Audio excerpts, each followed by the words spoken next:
सुना दुकान सुना धरी फेरार होइथिबा मैनेजर गिरफ संबलपुर सुना नहीं फेरार होइथिबा सुना दुकान मैनेजर कटक गिरफ होइछन्ति। शांतिनगर थिबा एक सुना दुकान मैनेजर मनोज शर्मा गत 10 तारिख में 24,48,000 टंकार सुना नहीं फेरार हो जाइथिले। विशेष मार्गरे थिबा अन्य एक दुकान को ग्राहकों को सुना देखाइबाकू 320 ग्राम सुना दे दुकान मालिक मैनेजर को पठाइथिले हेले मैनेजर मनोज शर्मा दुकान को न जाई समस्त सुना नहीं फेरार हो जाइथिले। एने सुना दुकानी धनुपाली थाना रे मामला रुजु करथिले।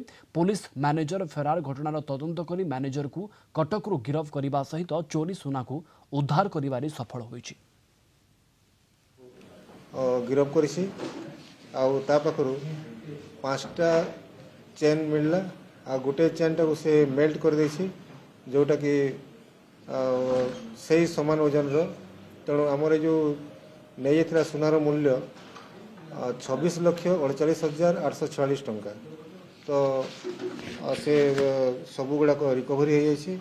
आउ से आसामी मनोज शर्मा को गिरफ करा जाइए।